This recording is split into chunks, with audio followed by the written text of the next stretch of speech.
During the 90s, there were so many of these different video game mascot platformers, desperately trying to reach the same level of success as Super Mario or Sonic the Hedgehog. Some of them were pretty good, and some of them were just Bubsy. And then there was Earthworm Jim, who immediately stood out to me with his more unusual design. A lowly earthworm transformed into superhero. It seemed like such a weird idea, and even weirder when you actually saw the game in motion. The game was full of that Nickelodeon gross-out style humour, and it played into the Mega Drive's cool grungy aesthetic. It was just a standard run-and-gun action platformer, but Earthworm Jim just felt like this sarcastic, cynical parody of video games, poking fun at all the familiar tropes of the era.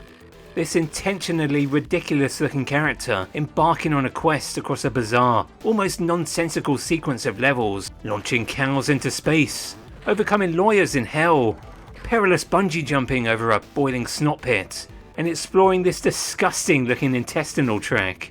It was all for the sake of rescuing the lovely princess... what's her name? No, really, that was her name. An obvious jab at the many female video game characters at the time, who were merely treated as completely throwaway. I'd like to think we've become a little bit better since then. It's been such a long time since I played Earthworm Jim, but it did have a big impact on me. The game received near critical acclaim from the gaming press, especially over here in the UK, and I was pretty obsessed with the character and the game's bizarre sense of humour. I have here a complete in-box copy of the Sega Genesis release of Earthworm Jim, which I bought many years ago from a game market, I think. We open it up and there's this huge fold-out poster which I would totally hang on my wall, but my partner would probably disown me. And while the manual is still printed in black and white, like most Sega Genesis releases, it's a pretty big step up compared to most, littered with this fantastic looking artwork inside, and detailing Jim's backstory and how he transformed from regular Earthworm to the mighty Earthworm Jim. And I love this spread of the original game designers here posing like rock stars. It just gave you a more personal behind the scenes look at how video games are made, something you very rarely got to see at the time. Earthworm Jim was a collaboration between the then newbie developer Shiny Entertainment and the toy company Playmates. Playmates having found major success with the Teenage Mutant Ninja Turtle license, the company wanted to start their own franchise, but as a video game first. Jim saw his fair share of cool looking action figures. I think the spring is going in this one, but it's meant to pop out. Pretty cool. And the character lent itself well to the world of comics. I still kept an issue from the British line of Earthworm Jim comics here. There was even a hilarious cartoon series, starring the voice of Homer Simpson himself. Eat dirt! You just wouldn't believe how popular Earthworm Jim was at the time. Groovy! Let's just pop the cartridge into the analog Mega SG here for the sake of convenience, of course, and give the game a try and see how well it holds up. I mean, surely a game that became this major multimedia franchise and received all kinds of rave reviews, Earthworm Jim must be this amazing timeless classic, right? Well, during those first initial stages, a ton of pleasant memories came flooding back. The music is still fantastic, and the visual style is still weird and wonderful.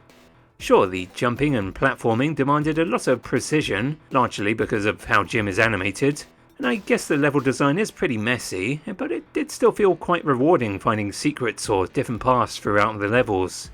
And then you reach the ocean maze, and suddenly the game becomes really aggressively difficult. It's one of those games where you'll frequently find yourself taking damage from enemies or hazards, which you have very little time to react to. No, not even the official strategy guide can save me now. It's one dirty book. It is usually best to save on your plasma power-ups to deal with bosses, and you do really have to put the time in and commit yourself to learning how to play Earthworm Jim and deal with its many unusual quirks. I think it was just always the art and animation that played into such a big factor as to why I really loved Earthworm Jim so much. Sacrilege to put visuals over actual gameplay, I know, but what a style! Those big exaggerated movements of Jim heroically rushing forwards, to literally using his head as a weapon, whipping out a pistol and blasting his foes into oblivion. The beautiful surreal looking backgrounds. At the time it really did feel like you were playing an actual cartoon. It looked amazing. Earthworm Jim is not the hardest game on the Sega Genesis, but it was a pretty tough game to complete. As you may or may not know, Earthworm Jim wasn't relegated to being a Sega Genesis exclusive.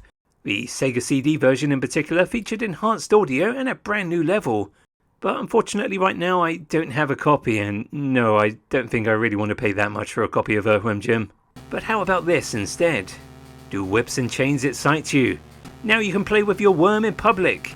Yes, fortunately I have a copy of Earthworm Jim on the Nintendo Game Boy. You know, 90s video game advertising really was something else. Now obviously the Game Boy edition is heavily stripped down for the more limited hardware. Without that beautiful animation to marvel at, playing Jim on the go back then was a pretty different experience. But I do think the developer Eurocom did pull off an admirable job here. The game being more simplified actually makes it somewhat easier to play, and I don't think the game is meant to do that. It's not bad, honestly.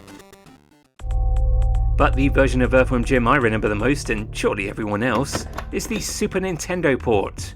I didn't have a Sega Mega Drive at the time, so I was very excited about renting Earthworm Jim for my Super Nintendo console. This version of the game does receive quite a lot of flack for not being quite as good as the Sega Genesis release. And yes, even back then I did kind of see it wasn't quite as good. That grungy Mega Drive style aesthetic wasn't really there, and the sound effects just don't sound quite as crisp. The resolution is weirdly zoomed in. It does make it a little harder to actually see oncoming hazards. The game even has a level missing entirely. On the plus side, there are at least a couple of neat graphical enhancements. I love this beautiful sun flare from the opening stage. And weirdly enough, there are a couple of strange alterations to the colour palettes in levels. I think the difference between the music is really down to your own personal preferences.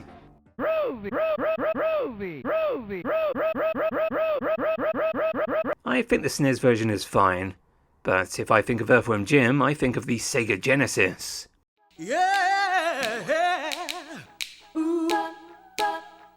Naturally, with the huge success of Earthworm Jim, a sequel would follow in 1995. It was weirder, crazier, and perhaps even better than the first game. It is still a run-and-gun platformer, but barely plays like one, constantly changing itself between levels.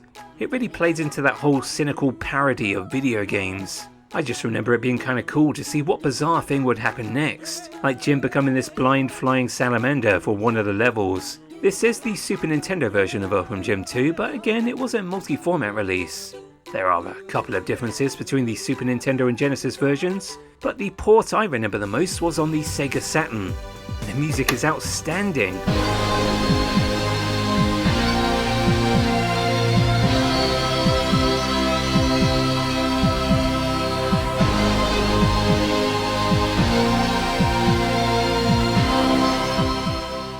I do think Earthworm Jim 2 is a little bit more fun than its predecessor, and what a strange way to end a game.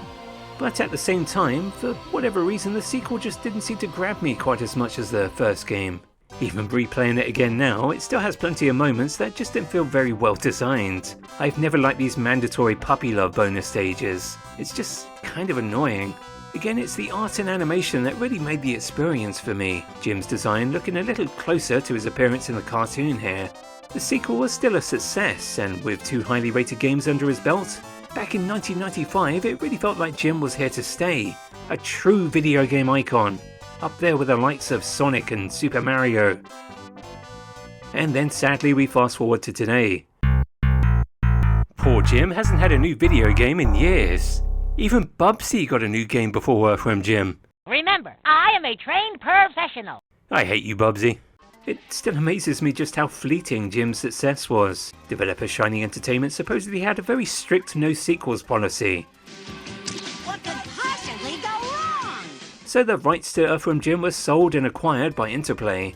I still remember when Earthworm Jim 3D was announced, and it did look quite promising, but it very quickly vanished from the public eye. The cartoon and toy line were cancelled, which is a shame. I want some of these so badly. I want an evil Jim figure. And Jim would start appearing in a few lesser titles, guest starring in Clay Fighter 63½, a notorious Nintendo 64 title, frequently hailed as one of the worst fighting games of all time. I don't think it's that bad though. That title music is pretty amazing. Twisted foes up for the fight. Clay Fighter! 1-to-1 they set the stage. Clay Fighter! And unfortunately, after years of development hell, Earthworm Jim 3D finally released on the Nintendo 64 and PC, but to a very lukewarm reception. a mediocre 3D platformer that tried desperately to recreate the scavenger hunt style gameplay of the other more successful platformers at the time. It was a major disappointment, but after revisiting it today I can see a couple of positives. The character model in particular is pretty well animated and looks great, and I love the creative setup of the entire game taking place within Jim's mind.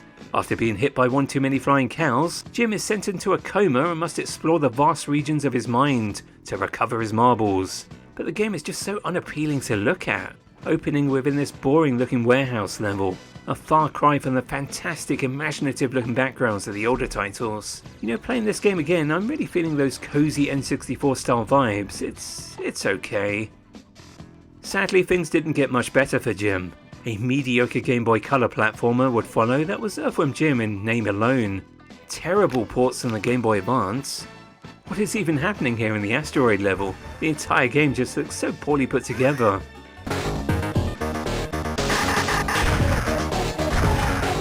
As of right now, Jim's last official appearance in a video game would be 2018's Earthworm Jim HD by Gameloft Studios. I was hoping to show you some footage, but it has since been delisted. I guess poor Jim just can't catch a break. Even I'm impressed. So I think Earthworm Jim 1 and 2 haven't really aged quite as gracefully as some of the other platformers from the 90s. But even if they were heavy on style over actual substance, I am still quite fond of them.